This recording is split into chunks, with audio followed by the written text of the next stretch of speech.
venons d'écouter la Passion du Christ, comme à chaque semaine sainte. Et pourtant, cette année, ce texte résonne autrement en nous, comme si le contexte actuel nous rendait attentifs à chaque mot, à chaque geste de la Passion, comme si la liturgie nous ouvrait les yeux sur ce qui se passe aujourd'hui et nous invitait à le porter dans la prière. Lors de sa Passion, le Christ descend dans nos ténèbres, à travers les coups, les crachats, les insultes. Vers quoi se dirige-t-il ? Il se dirige vers la croix, qui révèle la profondeur de son amour. Il nous a aimés jusque-là. Et vers qui se dirige-t-il ? Il se dirige vers chacun d'entre nous. Il se fraye un chemin dans la foule pour nous saisir et nous amener à lui. Apparemment, c'est le mal qui est le plus fort et qui l'emporte. Pourtant, c'est exactement le contraire qui se passe. Car la passion de Jésus ne se réduit pas à l'exécution d'un condamné à mort. C'est une lutte qui met aux prises deux adversaires. Jésus, le Fils de Dieu, l'agneau sans tache, immolé, et le prince de ce monde. Au mal dont il est abreuvé, comment Jésus répond ?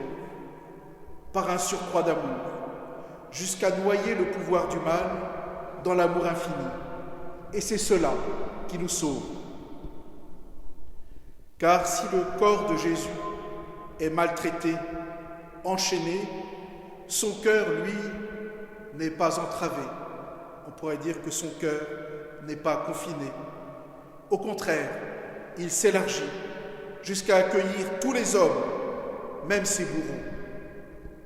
Et son sang protège les bons comme les injustes. Son sang nous pousse à aimer plus, à répondre au mal par plus d'amour, comme nous le constatons aujourd'hui. Car l'épreuve actuelle nous convoque au courage d'aimer, par un coup de téléphone à une personne isolée, par un amour concret. Dans la Passion de Jésus, rares sont les mains qui aident. Ce sont plutôt des poings qui frappent ou des doigts qui désignent le condamné, ou bien des mains inertes ne voulant pas se risquer. Ma main, aujourd'hui, quel usage vais-je en faire ? Mais quel usage vais-je faire de ma voix, de mon oreille ? Je crois que la seule réponse est d'entrer dans la surabondance de l'amour qui se dévoile dans la Passion de Jésus. Et cela commence par des tout petits gestes. Un simple coup de téléphone pour demander des nouvelles d'une personne qu'on ne voit plus. Nos mains doivent se tendre pour accueillir, pour prendre soin. Et nos mains doivent aussi se joindre dans la prière, car le combat actuel a aussi besoin de notre prière.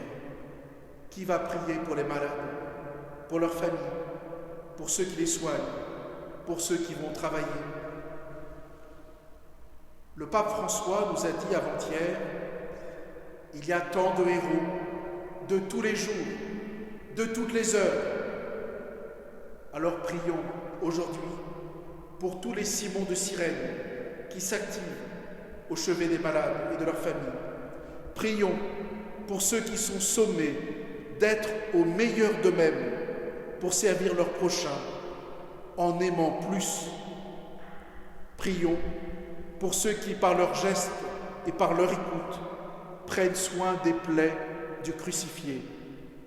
Et un jour, ils découvriront émerveillés en lui disant « Vraiment, tu es le Fils de Dieu ».